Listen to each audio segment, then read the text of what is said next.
I said, man, we need somebody in Guam. I said, where in the world is Guam? Come to find out, it was 1,500 miles south of Japan, 1,500 miles east of Philippines, 1,500 miles north of Australia.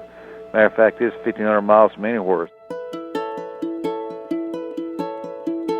I said, no way I'd go there, but God wouldn't let me get off my heart. I mean, I rolled, I tossed and turned, and Guam kept coming back up, so I began to investigate a little bit more and prayed about it, and that's where it all began, and I surrendered to go and raised the support, went over there and started the church. God blessed, and we had a marvelous ministry.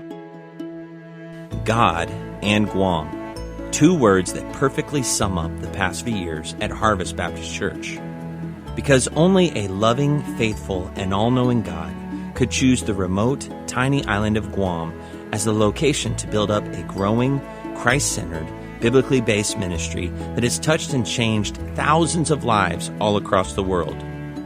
Looking out over the sprawling campus of Harvest Ministries today, it's easy to forget the small, humble beginnings all the way back in 1975 as a few local Guamanians gathered together on the front porch of a home in Manila with Pastor Ring for the first church service of what we now know today as Harvest Baptist Church. God had great plans for that small group of believers as they studied God's Word together and saw the transforming power of the gospel of Christ begin to move and change lives all across the island. Very soon, the congregation purchased a used building surrounded by jungle on the border of Barragata and Mongmong Totumaiti, where they would begin holding Sunday services. That fall, when the building wasn't being used for church services, chairs and tables were rearranged for a small group of 31 students attending the first year of classes at Harvest Christian Academy. But it was Harvest Baptist Church that proved to be the heart of this small but quickly growing ministry. After a few years of faithfully preaching and teaching God's Word to all who would hear, the church had been established and was a fully functioning church with a thriving outreach. As a church planter, Pastor Ring felt called to return to the States. Pastor Mickey Robinson served as pastor for a short time before the church called John Lewis, a church member and local businessman, to serve as senior pastor in 1979. God's providential work on the island of Guam was evident in the selection of Pastor Lewis, as he had a unique set of skills that proved to be just what the ministry needed during those early years of phenomenal growth. And growth is the key word.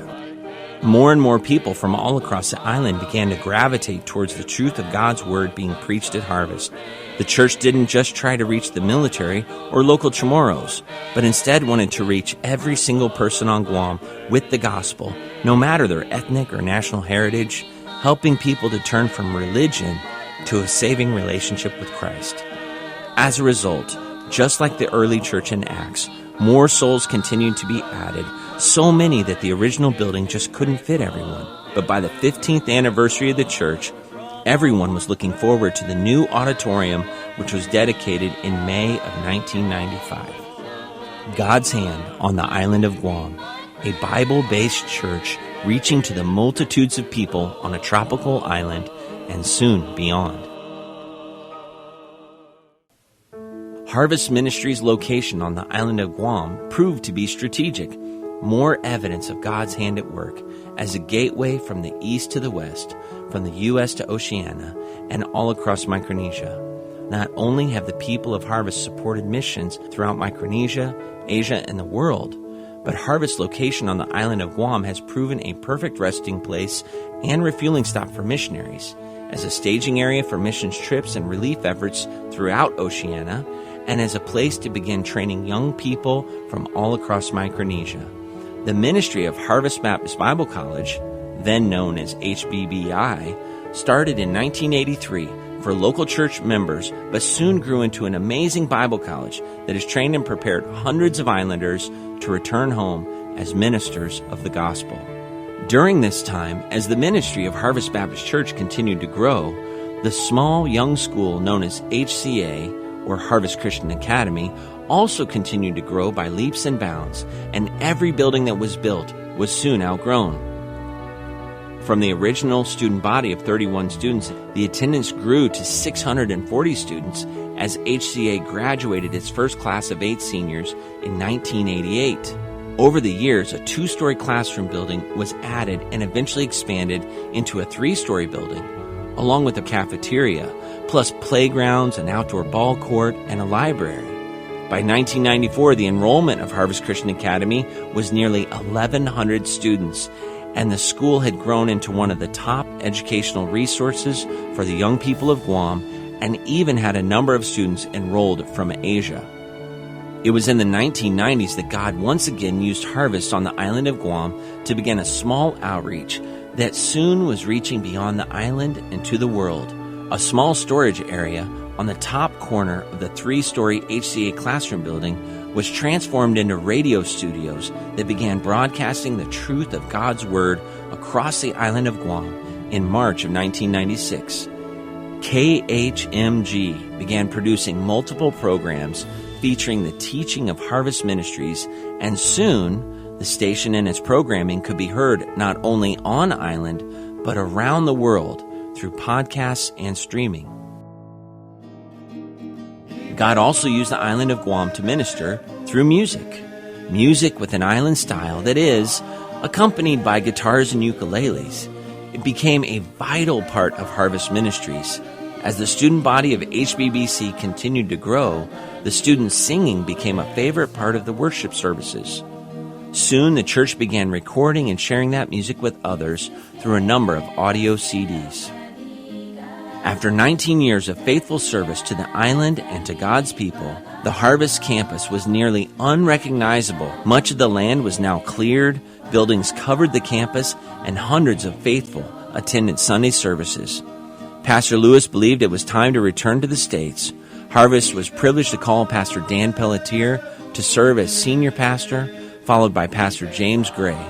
In 2000, Marty Heron, his wife Tammy, and their 4 children arrived on Guam as Pastor Heron became the senior pastor of Harvest Baptist Church. And the next phase of God's growth and transformation of Harvest Ministries was about to begin. In 2002, Typhoon Pongsonghua wreaked havoc across the island of Guam, and that included much of Harvest Ministries, as nearly every building that wasn't made of concrete was damaged beyond repair. Over the next couple of years, the entire campus took on a new look, as some buildings had to be demolished and others were eventually built to take their place. The original church building that was still being used for church youth activities and HCA and HBBC classes was torn down in 2003. That year, the church came together to rebuild, and the ministry looked ahead to a bright future.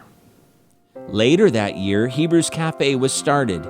Hebrews, a small little coffee shop where the proceeds have raised tens of thousands of dollars to support missionaries. Of course, God knew that a little caffeine would be helpful too, as over the next few years, the ministry saw the addition of the Early Learning Center for preschool and elementary students and the Family Life Center with classrooms and a gymnasium.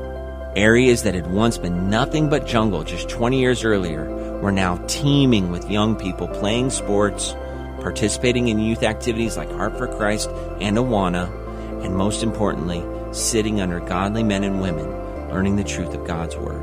Young people have always been a vital outreach of Harvest, as seen through the school, a variety of church youth ministries, and part of the Pacific Rim Christian Camp, and most recently, the beginning of Harvest House, a ministry to the foster children and families on Guam.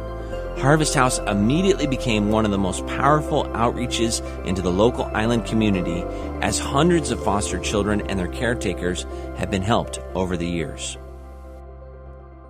An overview of Harvest Ministries is nearly impossible. How do you explain something so marvelous and so miraculous?